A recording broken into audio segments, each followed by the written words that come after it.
Welcome. Okay. All right. Thank you, Sam. Steve, well, let me first of all say, we are going to record this just so everyone knows. So it will be available through the IPA for subsequent viewing. So we will be recording this, both audio and video, I think. So with that said, I want to thank everybody for attending. I want to thank the Illinois Press Association for sponsoring this event. Thank you to Sam Fisher and his staff and to Don Craven for making this happen. We're very appreciative of the opportunity to speak about the CARES Act.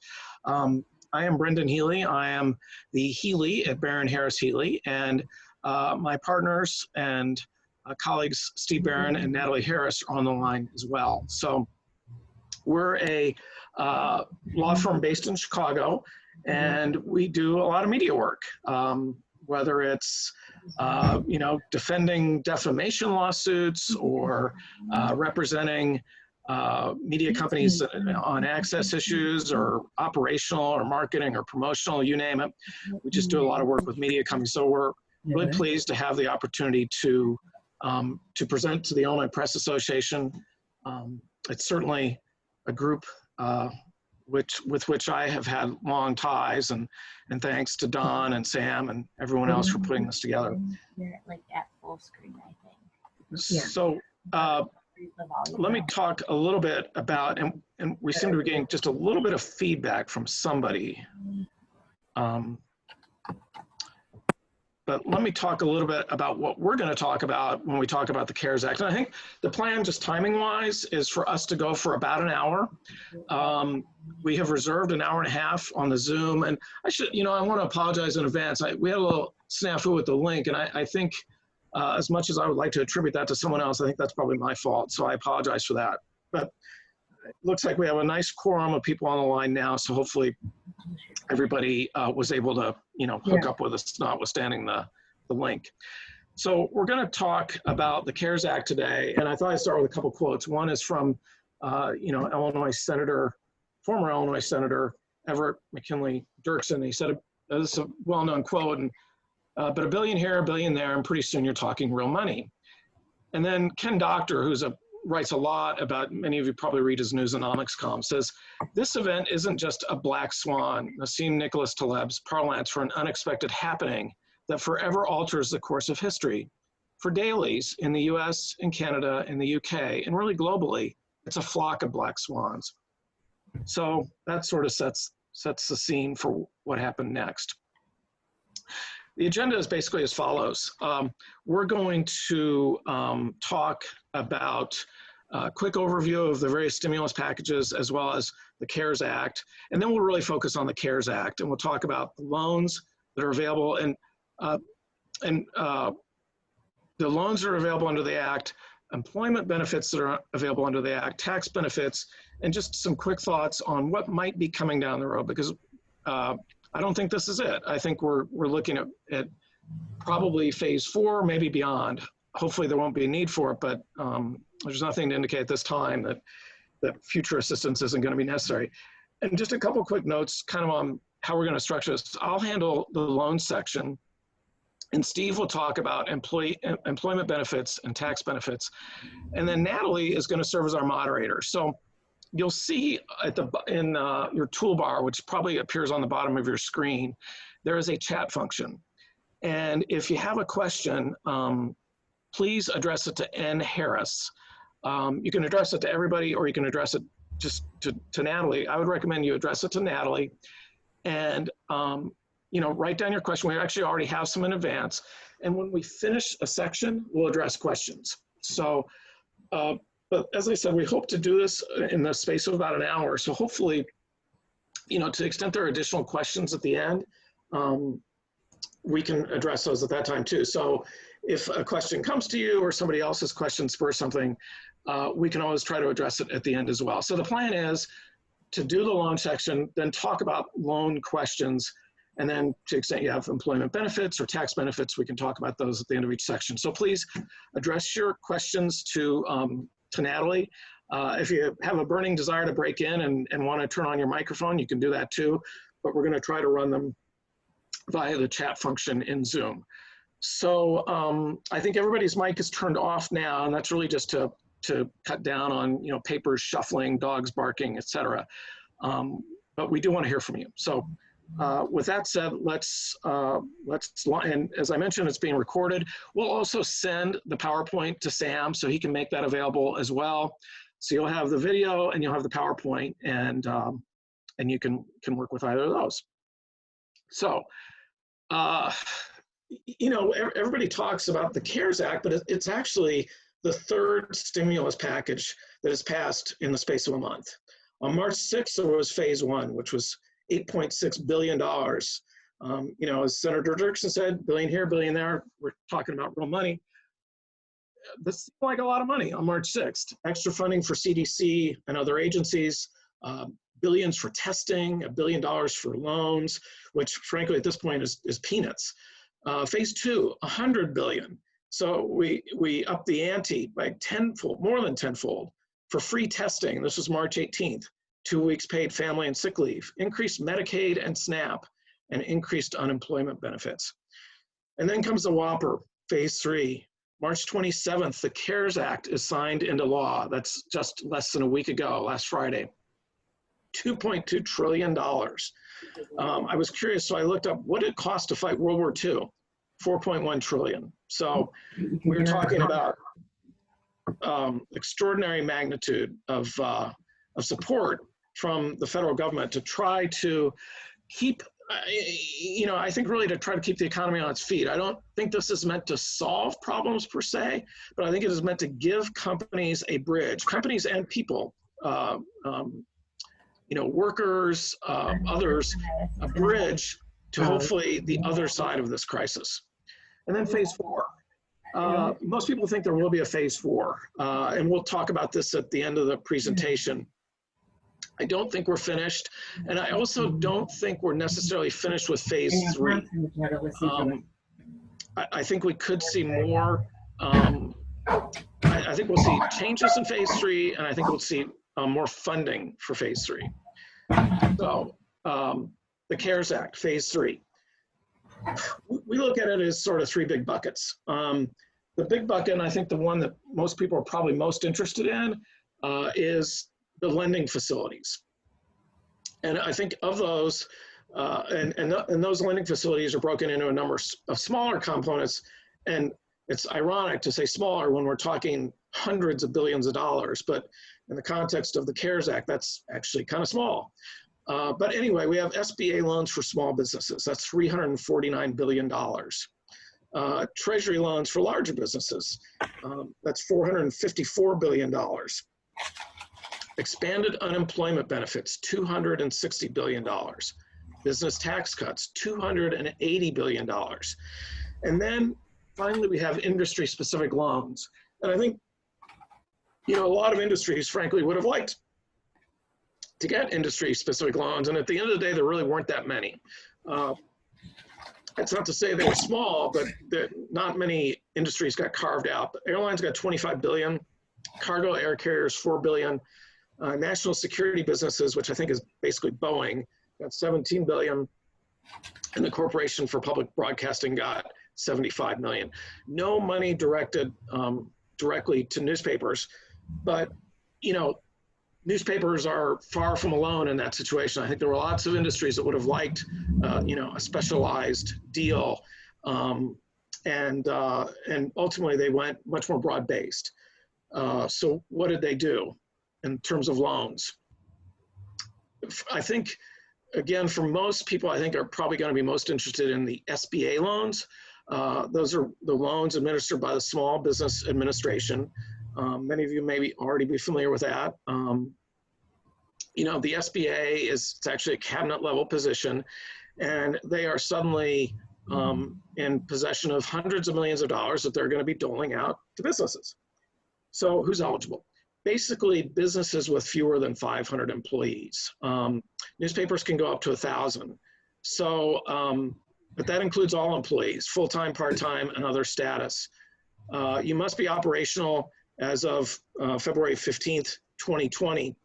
And I think for most of you, frankly, that's not going to be an issue. We were talking with Sam about Shaw before the presentation. I think Shaw's been operational since February 15th, 1840. So there are a lot of companies in Illinois, a lot of newspaper companies that have been around a long, long time. So that's not going to be an issue. At this time, there's no, and this is still a little bit in flux, but there's no exemption for multiple locations where each location is under 500, but the company cumulatively has more than 500.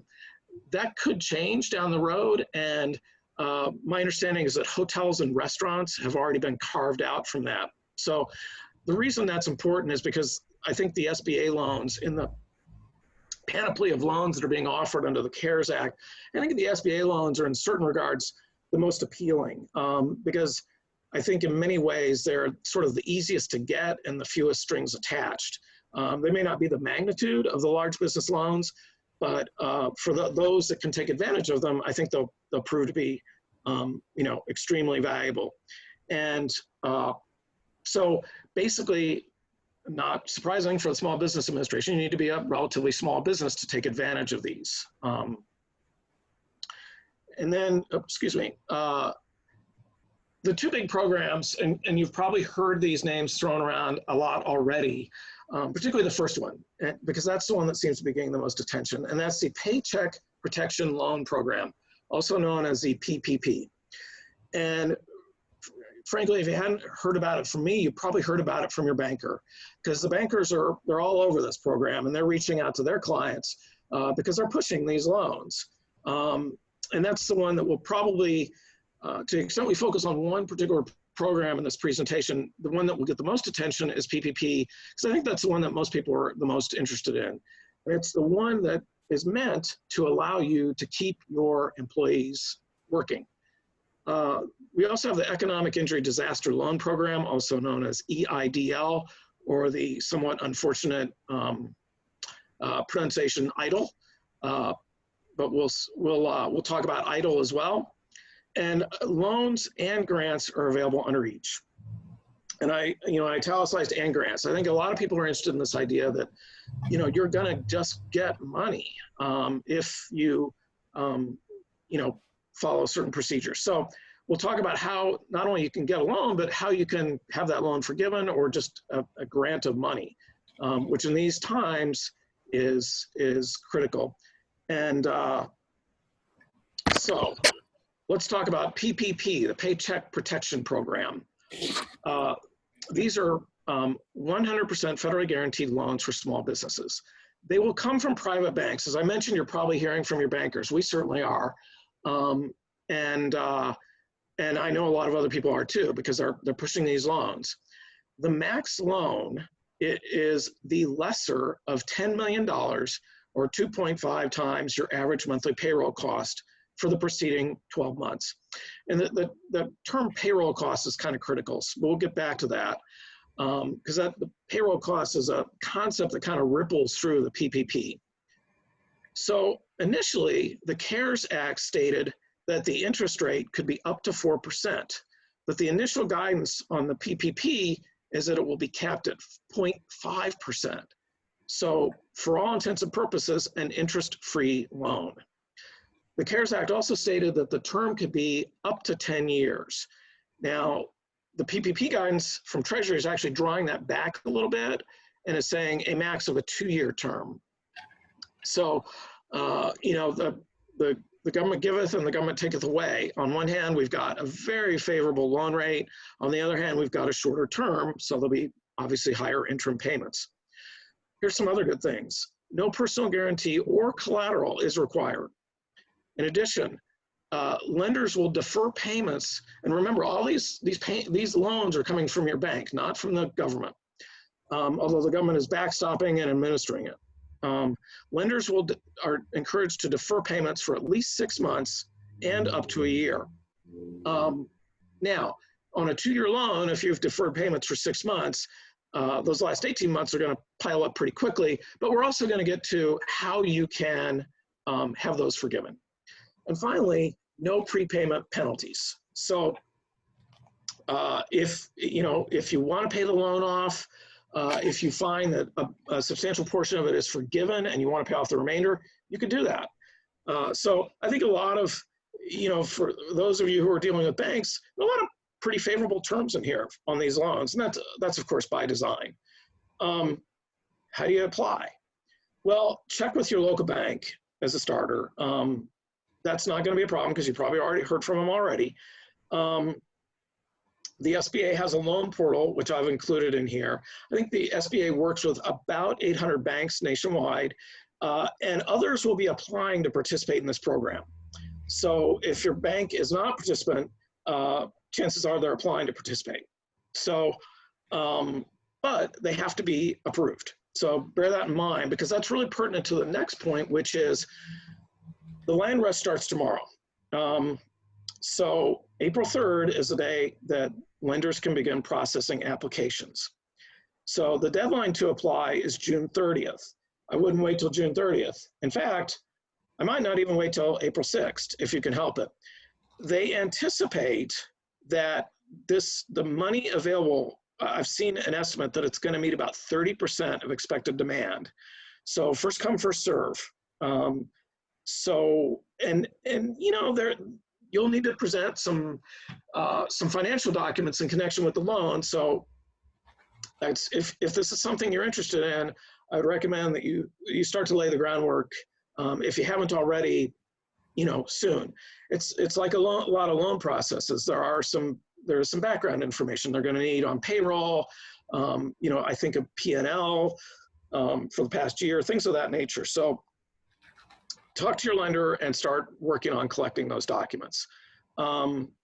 Let's see. And, you know, I mentioned that, you know, your lender might or might not be SBA approved. I think if they're not, you might want to think about working with an SBA approved lender just because it's going to happen more expeditiously. And I really, I hate to say it, but I think there's just going to be a big crush. And one of the questions that was submitted in advance was, well, how fast do we get the money? Which is a pretty good question, right? Because this money is mission critical.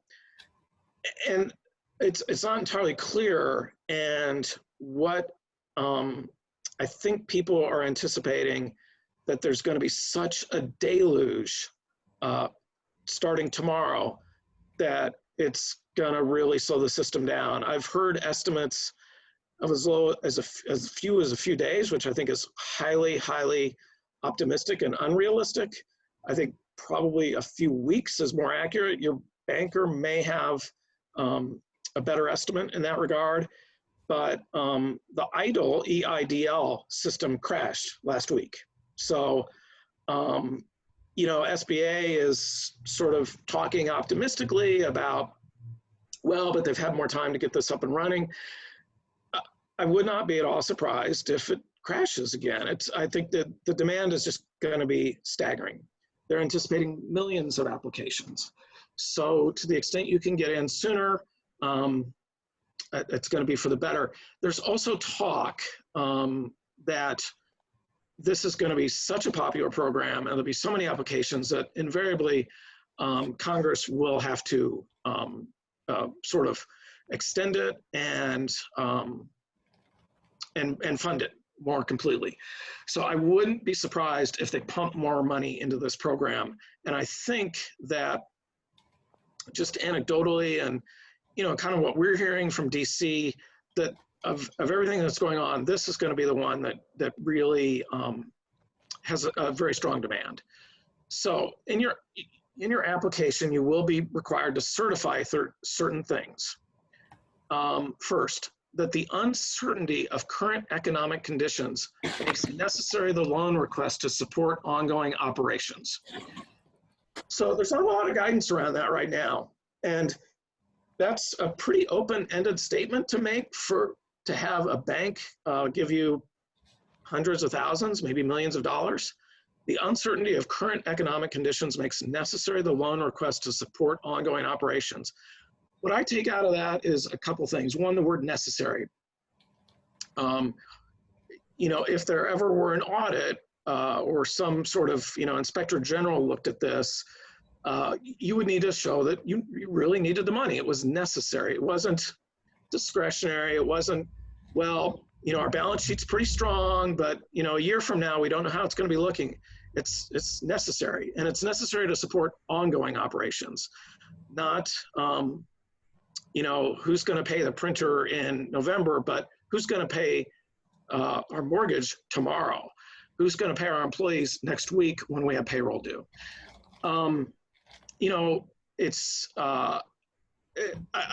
Candidly, I think a lot of newspaper companies are going to have a very good argument as to why this applies.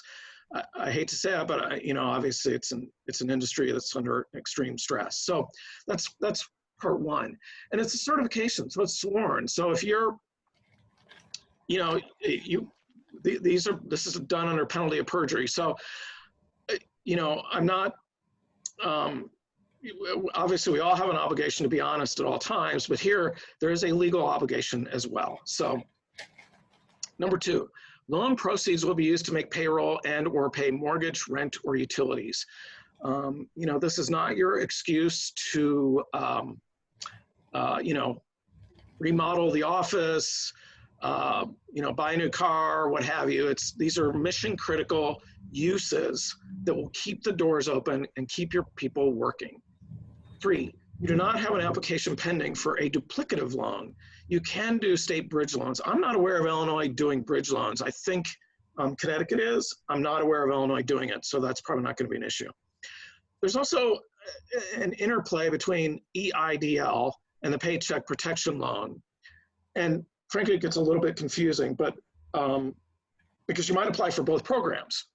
So you can't take out an EIDL and PPP for the same purpose. And one of the purposes for which you can take out an EIDL is to make payroll. So you can't do both. You can't sort of double dip to make payroll. However, if you already have an EIDL, you can roll that into Paycheck Protection. And why do you want to do that? I think there are two reasons. One, Paycheck Protection can be forgiven, and frankly, I think in most cases will be forgiven. And also, the interest rate is way lower. So if you can roll your EIDL into Paycheck Protection, that's probably going to be a good idea. You can also get one of each if you, in fact, use them for different purposes. So just bear that in mind. And again, please feel free. Very hard to hear. One of my former teammates, ball player, Eddie Farmer, died. Oh no, of coronavirus? No, I'm hearing some other people talking. Steve, do you maybe want to try to do a global mute? Yes, please. And, Unfortunately, I think some of those people are on the phone, and I'm not sure that I can. Oh, they're asking questions. Can everybody mute the phone?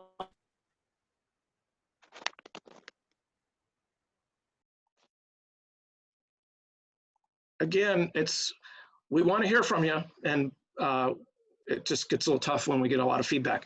And please feel free to remember to chat and hear us with any questions. And we will try to do what we can to answer them. So I mentioned before, payroll costs is kind of an important concept here. And the reason it's important is twofold. It factors into what you're going to get at the inception, because the amount you're going to have available at the inception of the loan is going to be a multiplier of your payroll cost, 2.5 times a monthly payroll, or 10 million, whichever, or 10 million, whichever is less. So, and then it's also going to be important as you exit the loan and ask for forgiveness, because that's going to be one of the metrics that they're going to use to find out how much you can be forgiven. So what are included costs in payroll? Salaries for employees. And we got a question in advance. I think it's a good one, particularly for newspaper folks, because there's so many independent contractors, whether they be editorial or delivery or what have you. It's my reading, and if somebody has a different reading, as Ross Perot once said, I'm all ears. But it's my reading that this is limited salaries for employees. So payment of group health care. And really most benefits are going to be included in the calculation of your payroll cost, state and local payroll taxes, but not federal. And finally, vacation payments, retirement payments, termination payments, bonuses, all those can be factored into your payroll. And at the inception of the loan, they're looking at your average over your monthly average. As I recall, it's for 2019. I don't think it's for the preceding 12 months. I think it's for 2019. So, which will obviously even out, you know, bonuses at the end of the year, things like that. Excluded cost, compensation of individual employee in excess of $100,000. Now, you can count the first 100 toward your payroll cost, but if you've got an individual who's making 150, for example, that marginal 50 will not count. And finally, credits under the Families First Coronavirus Response Act for sick leave or family leave. So, you know, really, at the end of the day, most costs are going to be rolled into payroll cost. Okay, forgiveness. I think this is, you know, really sort of a very key element for all of you, and frankly, for most people who are going to take advantage of PPP, which is some or all of the loan may be forgiven.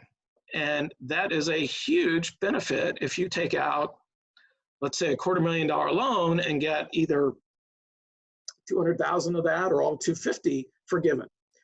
And it's a little bit, this is still a little bit confusing and the way it's going to work out. And I suspect we'll get more guidance on this down the road, but you will get forgiveness on the amount spent in the 8 weeks after the origination of the loan for payroll cost, which you talked about, mortgage interest, rent, and utilities.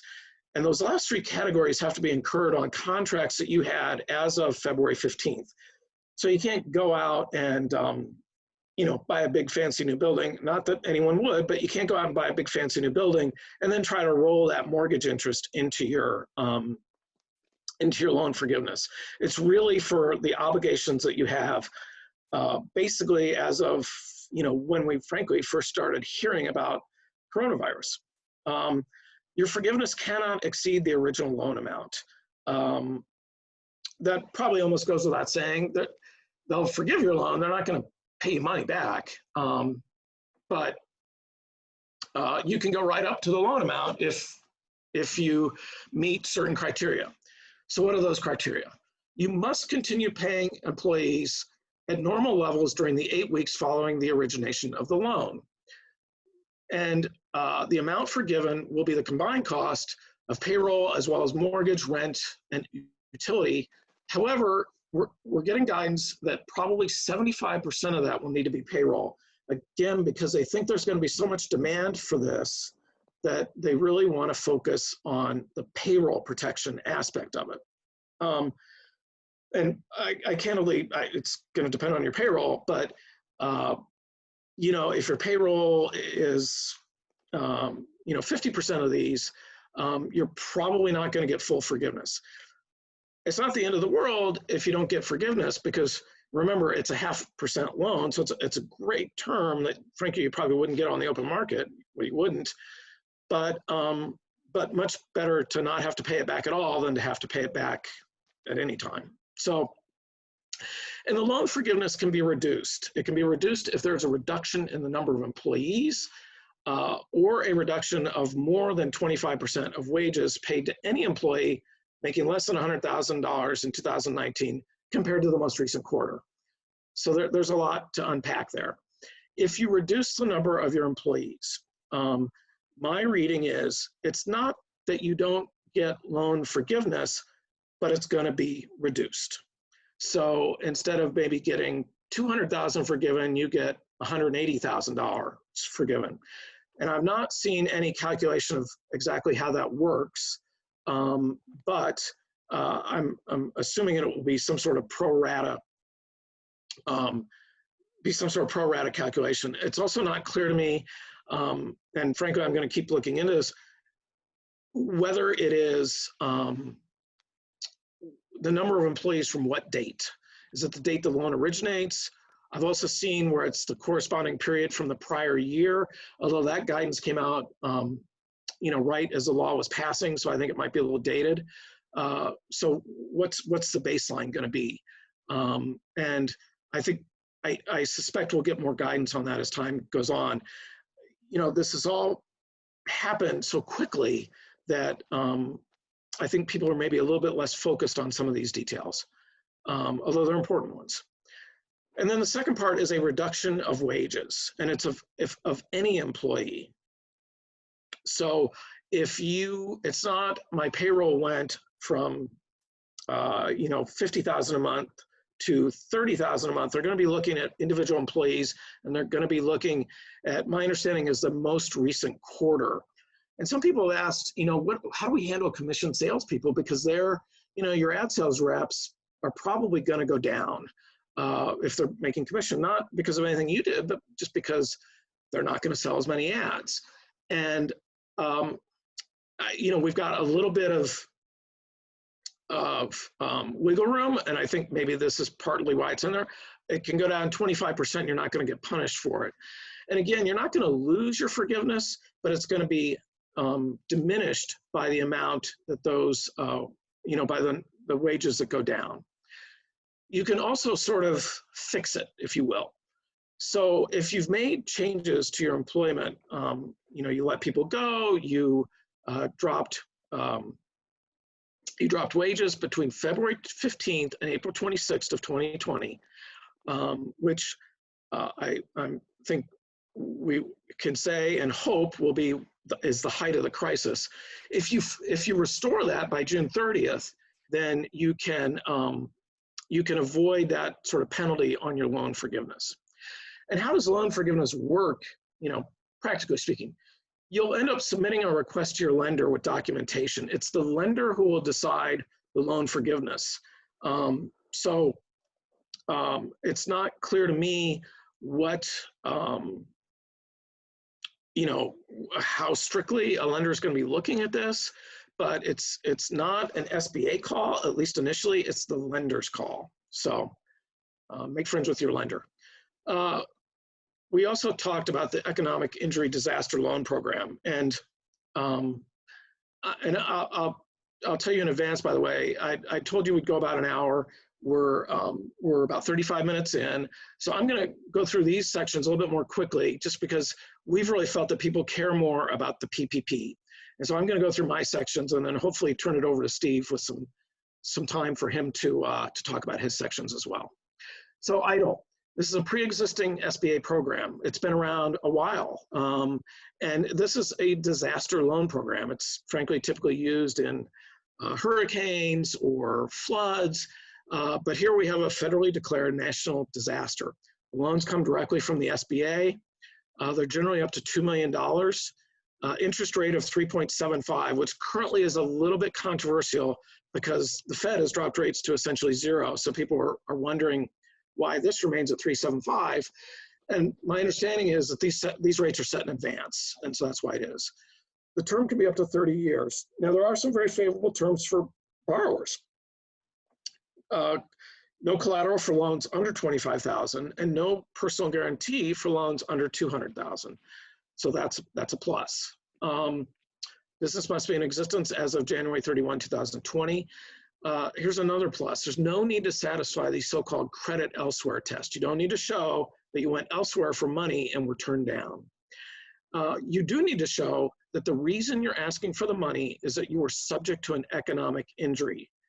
The loan should take 2 to 3 weeks for approval and 5 days for funding. I think the reason we can be a little more confident in the timing on this is because this is a pre-existing program, unlike PPP. So we do have a track record here. What we don't have a track record for is the absolute flood of applications that they will be receiving. So here's what I think is probably the more exciting part of EIDL. They have an emergency advance feature that does not need to be repaid. $10,000, it is essentially a grant, and you're expected to get the $10,000 within 3 days of applying. So if you were in desperate need of immediate cash, this can be an avenue to get it. I put a link to the application form. To get the advance, you must apply for an EIDL. So you must apply for the larger loan, but you can get this advance in theory very quickly. And frankly, as near as I can tell, very few strings attached. I think my counsel here would be the same as with the PPP. There's a finite amount of money here. I believe they allocated 10 billion for this, which I think could go very quickly. And as I mentioned, EIDL crashed, the loan portal crashed last week. So there's already been intense demand. And this is live right now, by the way, unlike the PPP, which goes live tomorrow. So the application, again, submitted under penalty of perjury. You must meet 7 eligibility criteria. I don't think any of these are going to be a problem for anybody on the call. It's stuff like you can't be a lobbyist, you can't work for the government, no more than 1/3 of your income from legal gambling. They're going to ask if you have criminal offenses, I think outstanding child support, things of that nature. You have to check a box, they advance. The grants are available all year, but again, I suspect they'll run out. I mentioned it doesn't have to be repaid. It doesn't have to be repaid even if the loan is subsequently denied, because on the loan itself, you will go through an underwriting process. So it is conceivable that they could find that you don't need it, but the grant you'll keep regardless. What can you use it for? And here, you're somewhat limited, but I was talking to a client today. We got to the last bullet point. The client said, oh yeah, I can use that. I can use it for that, which is repaying obligations that cannot be met due to revenue losses. Could be your printer, could be someone else. The other is providing sick leaves, maintaining payroll. If you use the emergency grant to maintain payroll, that will be deducted from the amount you can have forgiven under PPP. So you're not going to get $10,000 for free to maintain payroll and get the money through PPP and get it forgiven. So just be aware of that. Meeting increased costs to obtain materials because of interrupted supply chains, and making rent or mortgage payments. And that category too, that rent and mortgage, also falls under PPP. So with that, I'm going to quickly go through mid-size and larger businesses. This is administered through Treasury as opposed to the SBA. And this is what was being called the slush fund. And this is where the CARES Act got held up for a few days in Congress because there were concerns that too much latitude was being given to basically to the Secretary of Treasury. There are a couple main components to this. One is direct loans from Treasury to large businesses. These are frankly kind of familiar from the 2008 crisis. This is the same sort of thing they were doing then. Treasury will also be offering financing to lenders that in turn make loans to eligible mid-sized businesses. And there we're talking 500 to 10,000 employees. Both types of loans come with lots of strings attached. And that's one of the things that I think is making the PPP loans more popular. If you get a direct loan from Treasury, these are big loans to big companies. They're going to place restrictions on what you can do. You can't do share buybacks or dividend payments for 12 months after the loan is paid off. There are going to be employee compensation limits. These is a direct outgrowth to the controversy over, big bonuses for Wall Street bankers who had just been bailed out in 2008. You have to be a U.S. business, significant operations in the U.S., and a majority of employees based in the U.S. So the big companies will have certain obligations that they will need to follow. The mid-sized companies are also going to have to show that they're based in the U.S. Terms are pretty good, 2% interest rates. They're also going to have to show that uncertainty makes the loan necessary to support ongoing operations. So there's that language we heard in the context of PPP. So again, you can't just go there with your hand out, you got to show why you need the money. And finally, no compensation limits, unlike our big loan issues. But there are a lot of things that the mid-sized companies have to do as well. They must maintain 90% of their workforce at full comp and benefits through September 30, 2020. And I apologize, I'm seeing a couple typos as I'm reading this, but intend to restore 90% of the workforce as of February 2020. Again, no dividends, no repurchase of stock, can't outsource or offshore jobs, can't abrogate collective bargaining agreements for 2 years after repayment, and have to remain neutral in collective bargaining negotiations. So that's it for loans. We're going to transition. I'm going to now turn my screen over to Steve. He will take employee benefits, but before we do that, Natalie will chime in with any questions all of you may have. And again, we'd like to reserve some time for Steve. So if we can't get through all the questions, then we'll address them at the end. Hi, everyone. Thanks, Brendan. I have queued up a couple that came in and a few that we had in advance. So a couple I've gotten rid of that I think you did address while you were speaking, but let me just kick it off. First one here. I recently let go a full-time employee. Can I make an existing part-time employee full-time and rehire the former employee as part-time and still take advantage of the PPP loan forgiveness? I think the short answer is yes. I don't think it's going to preclude you from either A, taking advantage of the loan at the inception, or B, the forgiveness.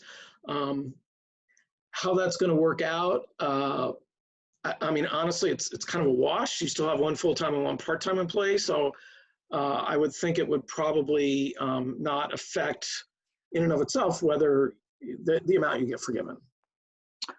Okay, thanks. I'll move on to the next one. This one's a little bit longer, so bear with me.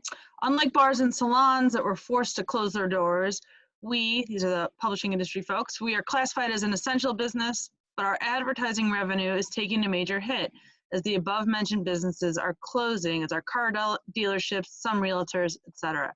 So the question is, although we are allowed to be open, will we still be able to get financial assistance through the Act, or is it strictly for those businesses forced to shutter their doors during all of this? And if we are allowed to apply, which I think the answer will be yes, for some form of financial assistance, what form would it be in and what requirements need to be met in order to apply? So again, this is a question before you spoke, but maybe you can just sort of clarify the specifics. Yeah, I would argue that it's meant exactly for that situation. It's meant to keep businesses' doors open and to allow them to pay their employees while doing so. So I think this is exactly what it's for. And it's to keep, these essential businesses from going the way of the bars and other, business organizations that have had to close. So this is that lifeline. Thank you. Here's the next one here. If we have already reduced headcount, does that preclude us from the loan program? And again, I assume this is referring to the PPP loan program. Yeah, so again, the answer is no, you're not precluded. And in fact, you could do one of two things. You could do it based on the diminished headcount. It's going to diminish the amount you can get. Well, actually it won't, because it's going to be based on last year's payroll, but you could also restore those people by June 30th, hoping we're on the other side of this, and put yourself in a better position to get either more forgiveness or full forgiveness. Moving on, again, there's a series here in regard to payroll loans. One, I believe, has been addressed. The second one says, we have heard that payroll can be reduced by a certain percentage, but we need to know for sure if it can and how much is allowed for it to be forgiven. And maybe you just want to recap those. Yeah, so my reading is it's less focused on total payroll than it is on individuals' payroll, although obviously that's all going to be added together at the end of the day. And my reading is that you will not be prevented from getting forgiveness, but it's going to be less if your payroll gets diminished. And I'm not sure if that's going to be a linear relationship. If you diminish it by 50%, you get 50% less forgiveness. I just haven't seen direction on that. Okay, thank you. Here's the next one. Will employees that make more than $100,000 be covered up to that amount, or are they not included at all? They're covered up to that amount. And I believe as well, their payroll taxes are too, up to that amount. Okay. Shifting gears, here's a different question. If we have someone with an autoimmune disease who has been advised not to work and files for unemployment, will this count against us for the forgivable loan? I think it would. And in fact, if possible, meaning, that would be an employee you had whom you didn't have, previously. And I think there are two ways to approach that. One is ideally that person could be back at work by June 30th. And I did get a question recently too, what's going to happen on June 30th? What if we don't emerge from this? And the answer is, I'm not sure. I wouldn't be surprised if that date gets extended if we're still, doing stay-at-home orders and things of that nature. So one option is ideally they'd be able to come back to work by June 30th. And this may not be tenable. It just depends on the employee's work responsibilities. But if they could telecommute, or work from home in a safe manner, then perhaps they could do that. Okay. Are sales commissions included in the definition of payroll costs? I believe they are, yes. And I can double check on that, but I believe they are. Again, I think this is again dealing with the PPP. Is this for part-time and full-time employees? Yes. And here's a more existential question. How do banks make money with the PPP loans? I've wondered that myself, but they must be making something because they're certainly eager to pass them out. I think, I don't know banking well enough, but they always seem to come out okay on loans. And I think the federal government is essentially paying them to originate the loans, I think. Okay, I've got a couple more that have come in as we've been asking. So can we apply for PPP if we already applied for the EIDL advance? Yes, you can. And you may have to offset the EIDL advance against the amount you get forgiven under PPP unless you can show that the EIDL advance was used for different purposes than payroll, rent, mortgage, or utilities. For Okay. example, Is there a portal to submit the PPP application, or does it go right through your private bank? so my understanding is that it goes right through the bank. Now, I think they'll have a portal, but because they will require some information for underwriting that loan. And I'm pretty certain they'll be the ones to actually submit it. Okay, and the final question I have here, let's see if we can, I'm not 100% on the meaning here, but I think we could probably tease it out. It says, with paper size up and down each week, paychecks are varied. Does this matter, or can you make different dollar amounts each week? So I think you could make different dollar amounts because they're going to look at what you spent over that 8-week period. The 8 weeks after the loan originated. Okay, that is all I have in the direct chat. And let me just check. I don't know that anyone has their Natalie, virtual I hand up. recall, Natalie, there was a question earlier about commission as part of the salary. It came in earlier. You see Yeah, that? I believe we did ask that. Did Are you the get sales to that? commissions included? Yeah, in the payroll costs. I think Got we it. did get that handled. Brendan, your answer was yes, right? That's mine. Payroll costs are it's a pretty broad definition, really. Not everything, but it's pretty broad, and I'm very confident that's part of it. I'll double check, but I'm confident commissions are included because bonuses are included. Okay, let me just double check here, see if anyone's got their virtual hand raised. I don't see anybody, and I don't see any additional questions now. If something comes up as Steve is giving his bit, feel free to continue to just shoot me a direct message to Natalie Harris, and I'll queue it up for the end. Thanks, Natalie. Thanks, Brendan. And hello, everybody. A couple of personal notes. One, I hope you are all safe, well, socially distanced, and remaining sane in this crazy time that we're living through. And the second thing I want to share with you or tell you is I thank you all for the work you're doing, both the IPA itself, as well as all of you out there in the world of following and delivering news. While all the healthcare workers are getting lots of kudos these days, I think the press is doing an extraordinary job of keeping us all informed. So thank you for doing what you do and keep doing it.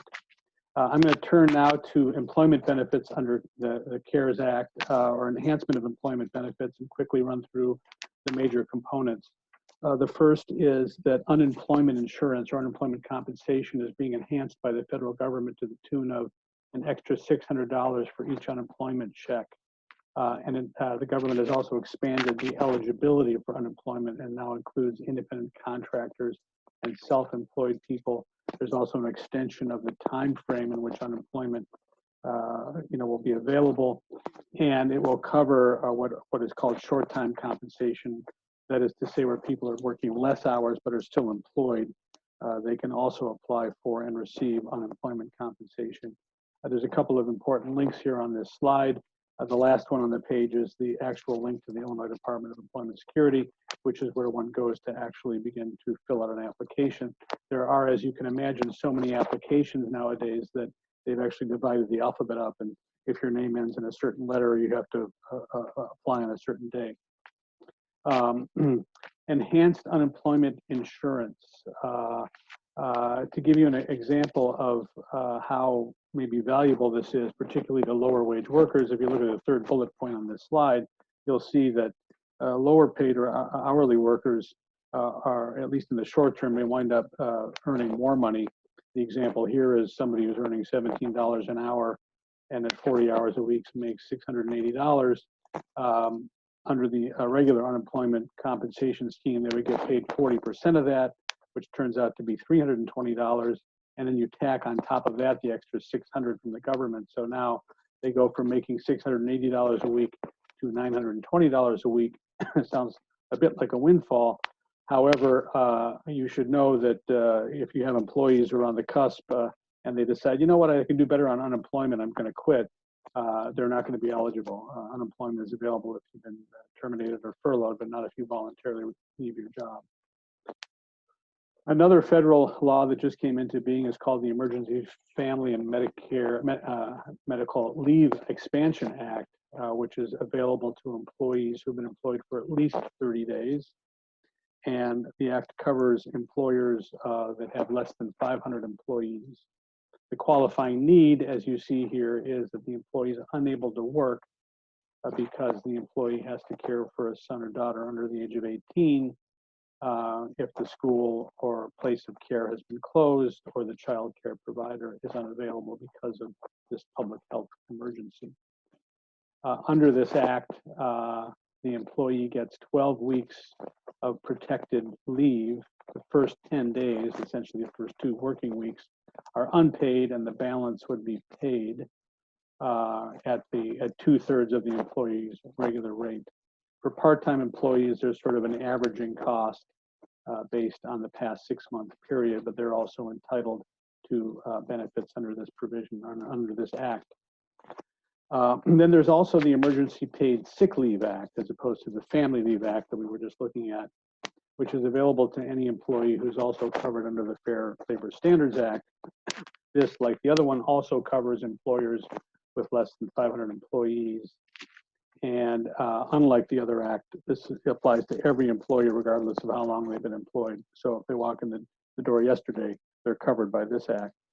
In terms of eligibility, employees can take this sick leave due to a variety of different COVID-related reasons, including being subject to a local quarantine order, being advised by a healthcare provider to quarantine, or caring for somebody who is the subject of such an order. Under this act, the Emergency Paid Sick Leave Act, employers have to pay the full-time employee 80 hours of paid sick leave, or essentially 2 full-time weeks. And for part-time employees, again, it's an averaging based on the employee's work over a 2-week period. Unlike other types of unemployment compensation, employers can't require an employee to search or find replacement employee to cover the hours during the time in which the employee is sick. And the employer may not require employees to use other kinds of leave before tapping into this particular paid sick leave under this act. In terms of notice and criteria for both sick and family leave, if there's foreseeability, the employee should provide some type of notice to the employer if possible. And on the issue of documentation, the Department of Labor has yet to clarify with any regulations, but our guidance is that at present, employers should not require an employee to provide documentation to prove that the employee is caring for an individual or a child. You should simply take it on faith at the moment. These laws come into effect as of yesterday, and they will be in effect through the end of the year, if not longer, depending on the situation.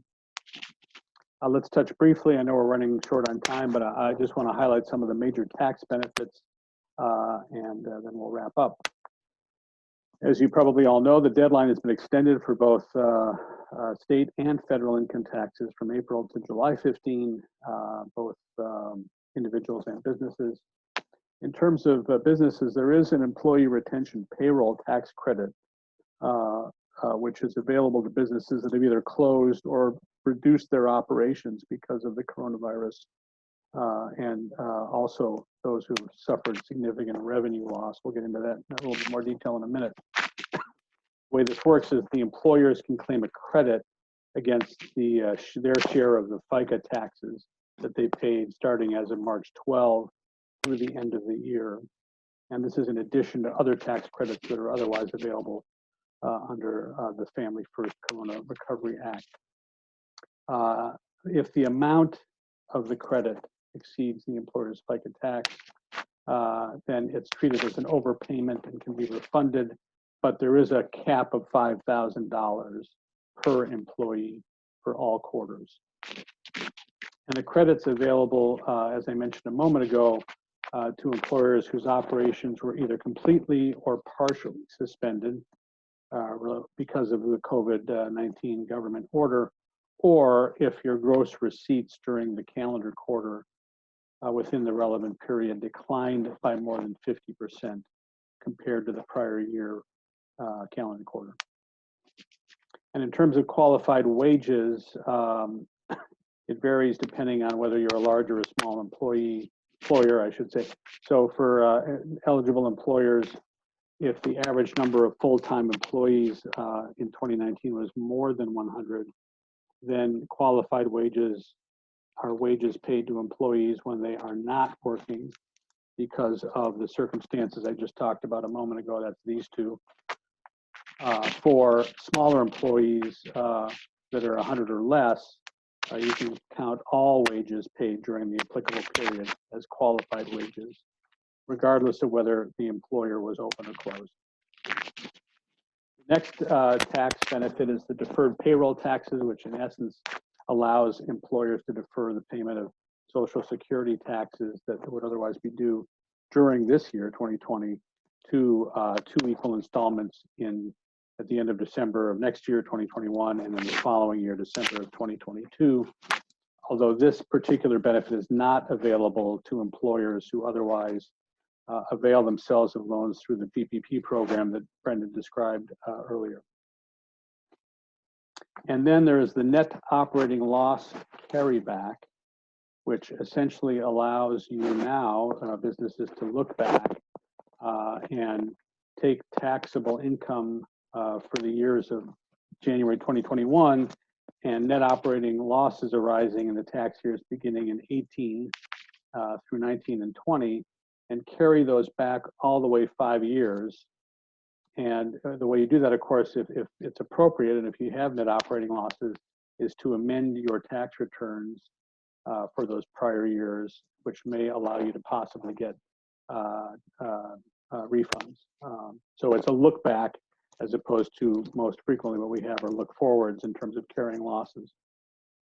And then the final tax benefit is the increase in interest deduction, which will apply for tax years 2019 and 2020. And it allows businesses to deduct interest up to 50% of taxable income. And then that amount will drop back down to 30% of taxable income in 2021. So that's it for employment and taxes. Any questions thus far?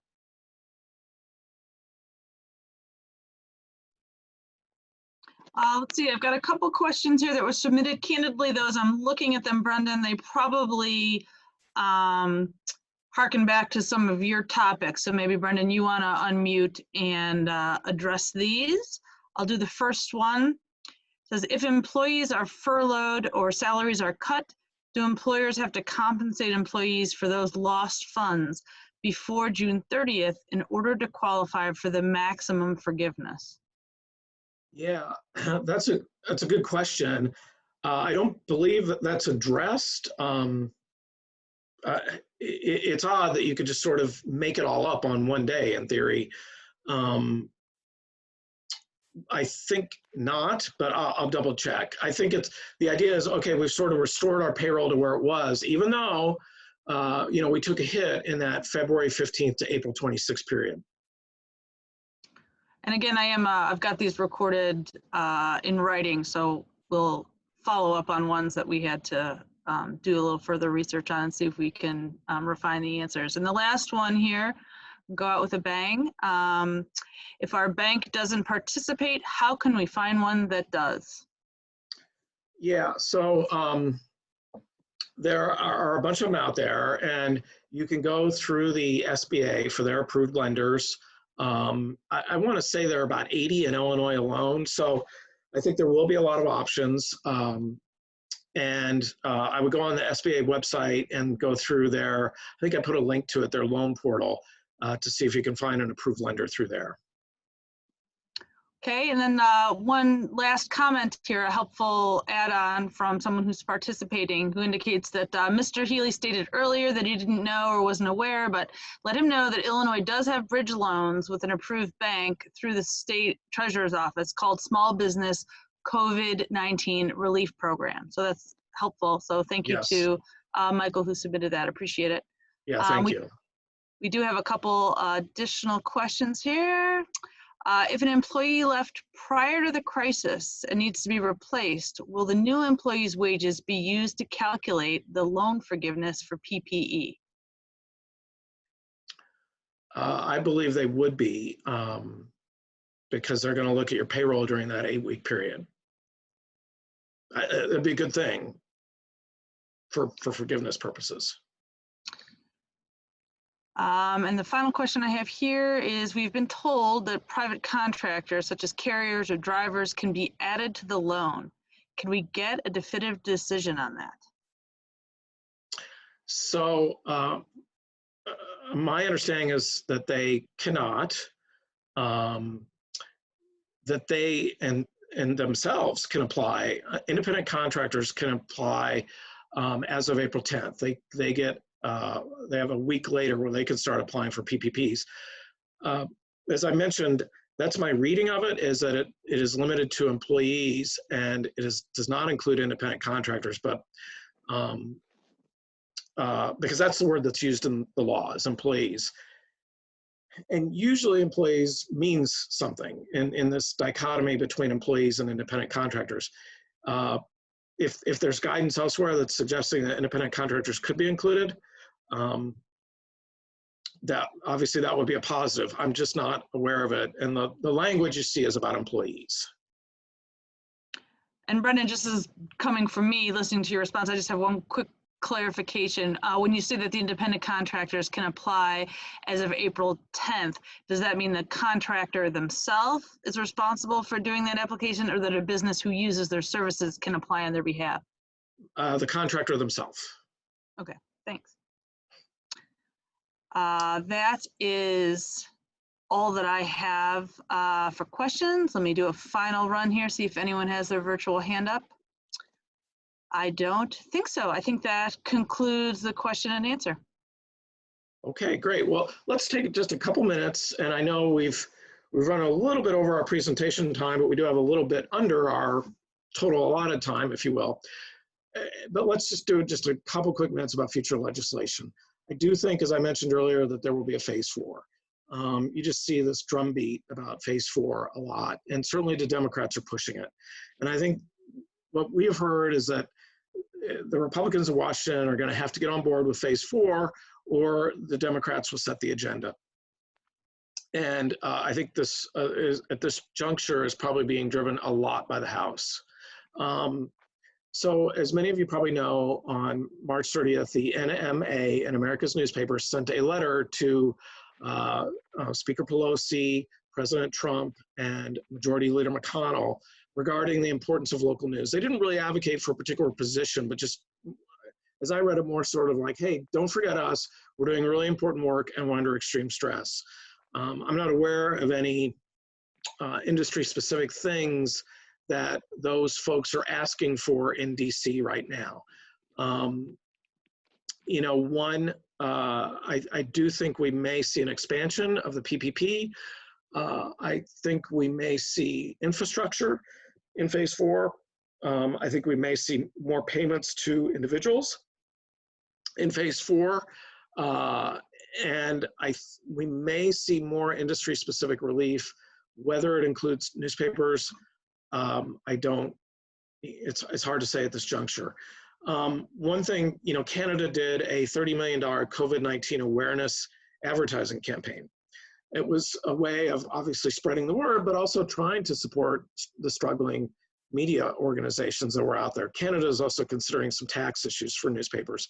So there are things that could be done. I think one issue with designating, say CDC funds for advertising is that there could potentially be some pushback because that people might believe that that money should have been better directed toward testing, treatment, research, what have you. So there are pitfalls. There'll be more to come.